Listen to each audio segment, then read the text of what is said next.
Bueno, vamos a seguir. Nos tocaba explicar la figura 5.1, que era de un modelo cognitivo general del TOC, basado en las valoraciones y creencias disfuncionales.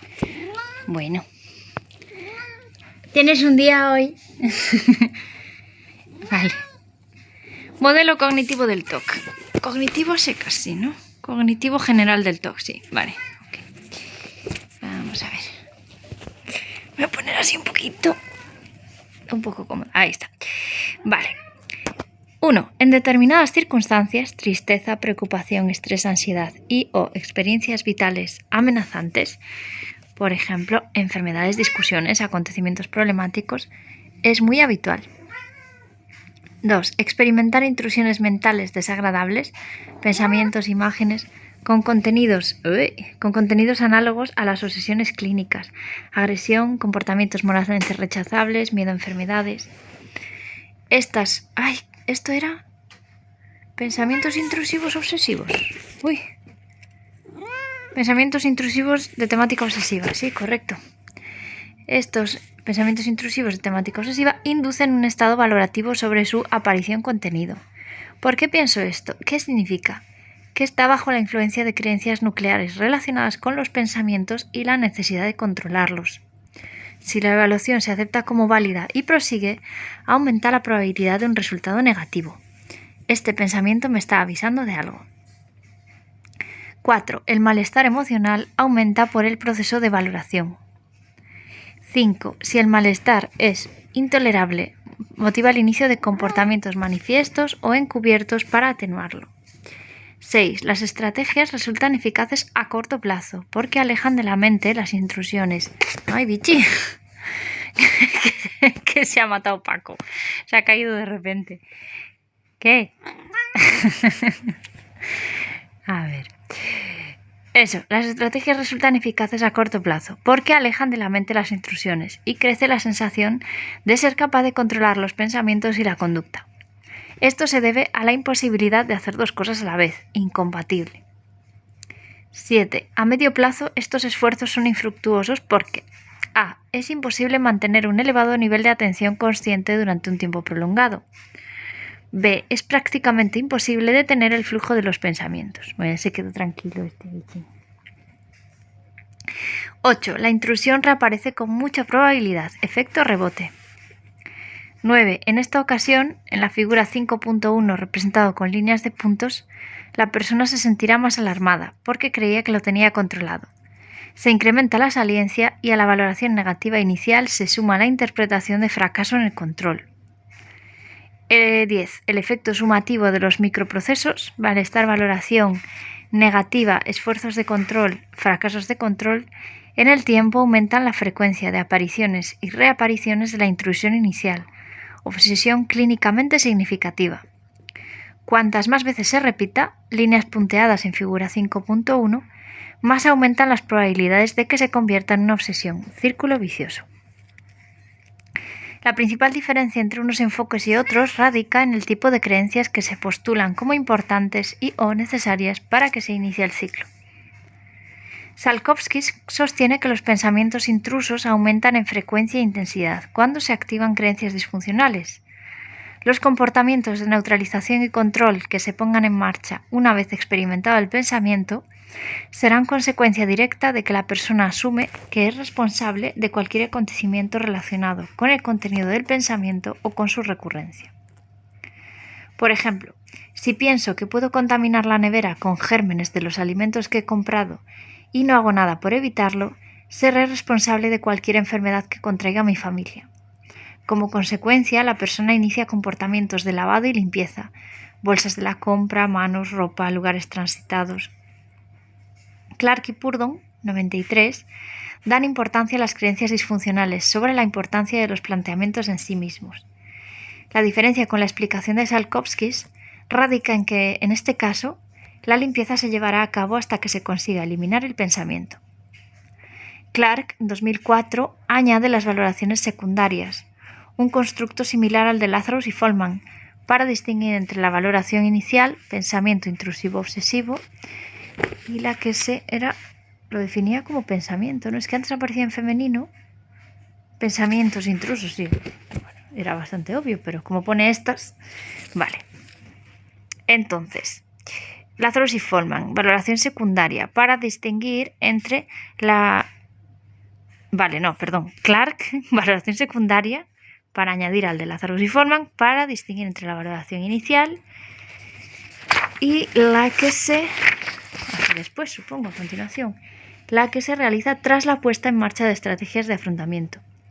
Según Clark, las valoraciones secundarias lo son acerca del control de las obsesiones, lo que daría lugar a esfuerzos adicionales e infructuosos de control que incrementan el problema.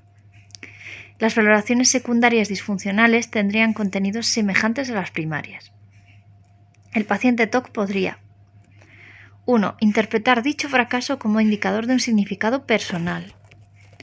2. Valorarlo como amenazante.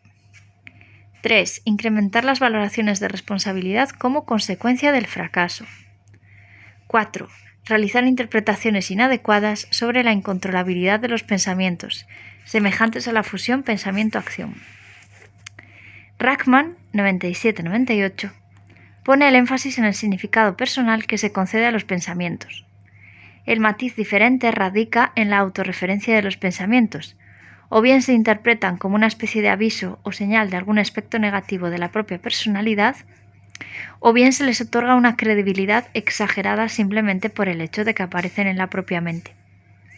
Rachman introduce que las personas con TOC interpretan las sensaciones físicas de la ansiedad, por ejemplo, sudoración, rubor, temblores, etc., como indicadoras de pérdida de control personal, lo que refuerza la idea de que el pensamiento y sus consecuencias negativas eran importantes. Se trata en realidad de modelos cognitivo-conductuales. La diferencia con los modelos conductuales pioneros estriba fundamentalmente en que es el componente valorativo cognitivo el factor necesario que media entre la experimentación de una intrusión y el inicio de estrategias para controlarla.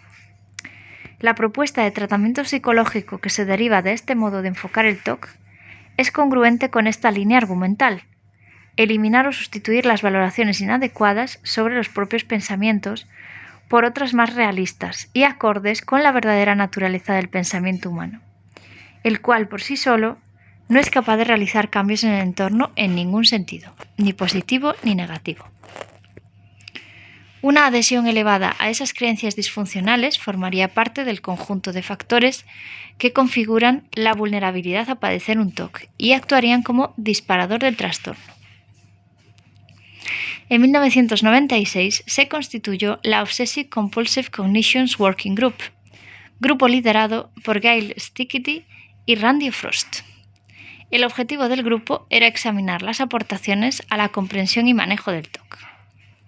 La primera aportación fue consensuar las áreas de creencias que, según su propia experiencia clínica y sus investigaciones, podrían estar implicadas en la génesis del TOC, y considerar que todas ellas, y no solo algunas, podían tener implicaciones en el origen y mantenimiento del trastorno.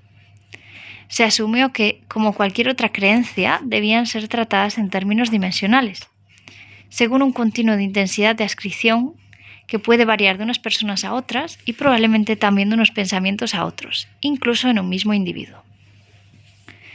Todos los miembros del grupo asumieron y sometieron a investigación empírica los postulados básicos del modelo cognitivo del TOC.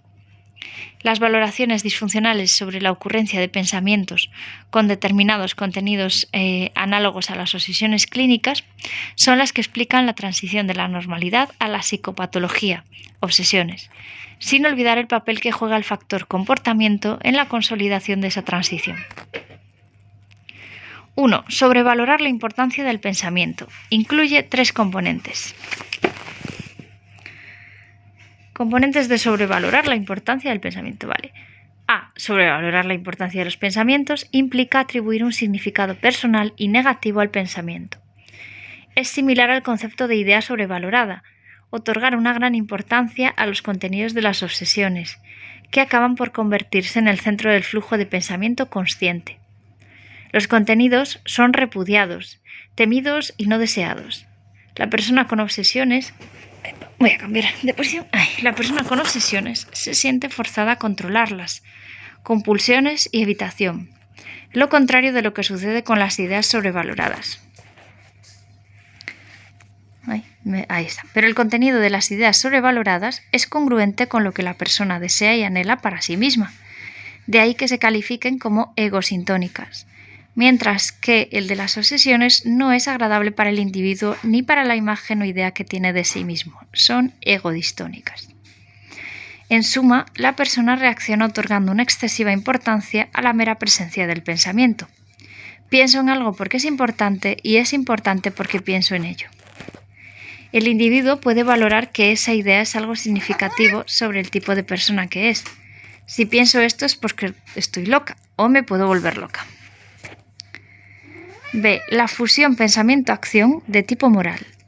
Hace referencia al carácter inmoral de determinados pensamientos. Ojo, fusión pensamiento-acción y moral. Que lo de fusión pensamiento-acción no suena a algo inmoral realmente, pero esa es la cosa. Shafran considera, en 1996, considera que hay factores culturales implicados en el desarrollo. Por ejemplo, señalan máximas católicas relacionadas con el pecado de pensamiento, que se iguala a los pecados por obra o por omisión. La fusión pensamiento-acción de tipo probabilidad, relacionada con el pensamiento mágico y con la superstición. La persona llega a creer que sus pensamientos pueden influir mágicamente sobre los hechos del mundo real y se asocian a la baja conciencia de la irracionalidad del trastorno. Suelen tener como consecuencia la realización de conductas de neutralización carentes de cualquier conexión lógica. Por ejemplo, tocar repetidas veces una imagen de la Virgen, ducharse y vestirse de un modo ritualizado, no sentarse en la silla donde le asaltó por primera vez la idea de que su hija podía tener un accidente. 2. Importancia de controlar los pensamientos. Valoraciones y creencias relacionadas con el control con sus implicaciones de los procesos metacognitivos y los efectos paradójicos de Wegner relativos a la supresión, efecto rebote. Se distingue a. La necesidad de supervisar los pensamientos o mantener la atención en ellos. B. El mantenimiento de expectativas de control elevadas o irreales sobre la capacidad para controlar el flujo mental. C. La creencia de que la falta de control puede tener consecuencias negativas. Y D. El significado que se da a los fracasos de control. 3. Sobrevalorar el peligro o las amenazas. Vamos a recordar que todo esto viene de la Obsessive Compulsive Cognitions Working Group. Vamos, yo creo que viene de ahí, porque postulados básicos del modelo cognitivo del TOC. Yo creo que viene de ahí, Es que, claro, después de todo esto, quería situarme ahí un poquito. Ok. Vale. Vamos con el punto 3. Sobrevalorar el peligro o las amenazas. Tendencia a prever consecuencias dañinas en situaciones cotidianas. Foa, 1986, desarrolló una investigación partiendo del supuesto de que las personas con TOC tienen problemas de razonamiento epistemológico, caracterizado por un excesivo temor a posibles daños y por la creencia de que muchas situaciones son peligrosas. Por ejemplo, ante la posibilidad de haber dejado el grifo abierto, valorar que es muy probable que haya una inundación que cause daños graves en todo el edificio. Se observa habitualmente en la clínica del TOC la confusión entre la posibilidad y la probabilidad de que ocurran cosas malas. La persona sobrevalora las posibilidades, cuya comprobación es prácticamente imposible, por encima de las probabilidades reales para cuya estimación normalmente nos basamos en la experiencia. 4. Responsabilidad excesiva. Tchaikovsky, 85-89, cree que está implicada en la génesis misma del TOC. Ante la ocurrencia de un pensamiento sobre un posible daño, la persona interpreta que es responsable de impedir que ese daño se produzca. Algunos componentes característicos de las creencias de responsabilidad son... componentes característicos de las creencias de responsabilidad. 1. Considerar que si uno puede tener alguna influencia personal, aunque sea fortuita o muy escasa, sobre la ocurrencia de un suceso negativo, es responsable de que éste no se produzca. Es a lo que Tsiolkovsky denomina sentirse agente, que puede llevar a consecuencias conductuales extremas, como incitar a una persona a confesar crímenes o accidentes de los cuales no tiene ni siquiera apenas conocimiento. Broe, 2. Broe y Salkovskis, 2000, consideran un componente derivado del anterior, que es la creencia en que los errores de omisión son tan condenables o imperdonables como los de comisión. Una hipótesis es que las personas con TOC carecen de un sesgo atribucional que caracteriza a las personas sin patología, que hace que se sientan más culpables por errores de comisión que por los de comisión. Bueno, vale, que sí, esto está mal puesto. Hace que se sientan más culpables por errores de comisión que por los de omisión, supongo que será. Porque la gente que tiene TOC se siente también culpable por los de omisión. Los pacientes obsesivos tienden a sentir que son muy responsables y culpables, no solo de lo que hacen mal, sino de lo que dejan de hacer bien. 5. Intolerancia a la incertidumbre. Asociada a la intolerancia a la incertidumbre está la duda, que se manifiesta de forma extraordinaria en el TOC y es clásicamente nuclear del trastorno. Las primeras formulaciones teóricas etiquetaron el trastorno como la enfermedad de la duda. Es frecuente observar en la clínica una extrema preocupación por estar seguros, disipar toda duda, en la realización de una tarea. Da la impresión de que los pacientes no se fían de sus propios sentidos o su experiencia. Esto conlleva la puesta en marcha de conductas de neutralización, comprobaciones repetidas. Otro componente es la indecisión. Esto era el grupo este fantástico, ¿no? El Obsessive Compulsive no sé cuántos grupos. Sí, Cognitions Working Group. Plantea que en el TOC la indecisión proviene de o es una consecuencia de las creencias sobre lo intolerable que resulta la incertidumbre. Las investigaciones apuntan a que se trata de un aspecto cognitivo estrechamente asociado al trastorno, pero no específico del mismo. 6. Perfeccionismo. Frost y Shows, 93, constatan la existencia de dos componentes. La orientación a logros positivos, perfeccionismo positivo, vinculado a la consecución de estándares positivos extremos. Y la preocupación no adaptativa por la evaluación, perfeccionismo negativo. La función de la conducta es evitar los errores y el fracaso. En la práctica clínica se observa, por ejemplo, que algunos pacientes parecen utilizar los rituales de limpieza para conseguir un estado de limpieza perfecta. La persona no es capaz de dejar de limpiar porque siente que las cosas no están tan bien como deberían. Busca la sensación de que las cosas ya están como deben estar. Esto hace referencia a la sensación de inacabado o incompleto ya mencionada. La dimensión de perfeccionismo, como la de intolerancia a la incertidumbre, parecen afectar de forma generalizada al funcionamiento del individuo. Se considera que se trata de creencias relevantes en el TOC, pero no específicas del trastorno. Vale, el perfeccionismo e intolerancia a la incertidumbre son relevantes en el TOC, pero no específicas del trastorno. Supuestos y evidencias obtenidas en la investigación sobre pacientes con TOC. A. Experimentan con mayor frecuencia intrusiones mentales desagradables, aunque los contenidos son en muchos casos similares a las que tiene la mayoría de la gente sin el trastorno. B. Esas intrusiones dan lugar a interpretaciones disfuncionales, sobre todo por creencias nucleares que mantiene la persona sobre la importancia de controlar los pensamientos. C. Se esfuerzan mucho en controlar su mente y tienden a interpretar muy negativamente sus fracasos de control. D. Recurren a comportamientos exagerados o extremos de control, compulsiones, búsqueda de reaseguro, etc. Aquí tenemos un culo de gato. Muy bien. Yo tengo que pasar la página, amigo. A ver. E. Se basan en criterios subjetivos, internos e inadecuados, para decidir cuándo se puede dar por terminada una compulsión o cualquier otra estrategia de neutralización. F. Los constructos generales del modelo, valoraciones inadecuadas, creencias distorsionadas, esfuerzos excesivos, estrategias de neutralización, tienen una relación causal con la experiencia de las obsesiones o de los pensamientos intrusos desagradables, aunque la dirección de la causalidad no está clara. Modelo basado en estilos de razonamiento disfuncional. Los modelos basados en las valoraciones intentan explicar, el anterior era el modelo cognitivo y este es el modelo basado en estilos de razonamiento disfuncional. Ok. Los modelos basados en las valoraciones intentan explicar cómo las intrusiones persisten por una valoración disfuncional y se convierten en obsesiones clínicas. El modelo basado en el razonamiento patológico habla de estilos de razonamiento erróneos relacionados con la fenomenología fundamental de las obsesiones, la duda. Jean-Pierre Faldret, del año 17.914, bueno, supongo que 1791 a 1870, acuñó la expresión enfermedad de la duda, TOC, posteriormente reforzado por Maudsley, Freud y Janet. Según Reed, en 1976, prácticamente cualquier autoridad psiquiátrica que haya escrito sobre el tema ha enfatizado la indecisión y la duda como características centrales del TOC.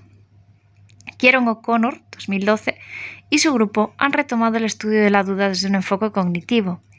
Es una inferencia acerca de un posible estado de las cosas como si se estuviera produciendo en la realidad. Se confunde la posibilidad de que algo suceda con su ocurrencia. Elementos básicos de este modelo, que recordemos que es el modelo de razonamiento disfuncional. 1. Las obsesiones conllevan un componente esencial de duda. Este componente es la inferencia primaria y constituye el inicio del TOC. El ciclo que iniciaría el trastorno sería una duda que adquiere la forma de inferencia con significado personal y emocional. 2. La duda obsesiva, inferencia o premisa primaria, deriva de un estilo de razonamiento inductivo típico llamado confusión inferencial, donde se confunde lo que es real aquí y ahora con lo posible, aunque la posibilidad sea muy remota. La confusión inferencial tiene su origen en dos factores. A. La desconfianza de los propios sentidos, donde la persona no diferencia claramente lo que es real y lo que imagina. B. Otorgar mayor credibilidad a una posibilidad remota y ficticia que a la realidad. Y 3. La duda obsesiva, inferencia primaria. ¿Me habré dejado el coche abierto? Induce a anticipar consecuencias negativas. Inferencias secundarias. Si me lo dejé abierto, alguien puede robarlo. Si la duda se materializara en su aspecto más dañino, y atropellar a alguien por mi culpa. Y como consecuencia, o experimentar un alto grado de malestar emocional, ansiedad y a la necesidad de poner en marcha comportamientos para atenuar el malestar y las amenazas. Debo asegurarme y comprobar que dejé el coche bien cerrado. Las personas con TOC no cometen estos errores de razonamiento de manera habitual, sino sobre sus obsesiones. Aunque los pensamientos intrusos y las obsesiones tengan contenidos similares, difieren en el contexto en el que se producen. Los pensamientos intrusos ocurren en contextos adecuados o coherentes con su contenido, por ejemplo en un baño público con suciedad observable. Las obsesiones se producen en contextos inapropiados, sin evidencias contextuales, por ejemplo, pensamiento de contagio sin evidencias de suciedad. El significado que tienen para el sí mismo. Los contenidos de las obsesiones, no los de pensamientos intrusos, representan una amenaza para ámbitos relevantes para el sí mismo, self-themes. Algunos de estos contenidos constituyen un factor de vulnerabilidad, de vulnerabilidad para el desarrollo del TOC, vale, claro, porque la persona entra en el proceso de confusión inferencial, otorgando más credibilidad al posible yo que al yo real.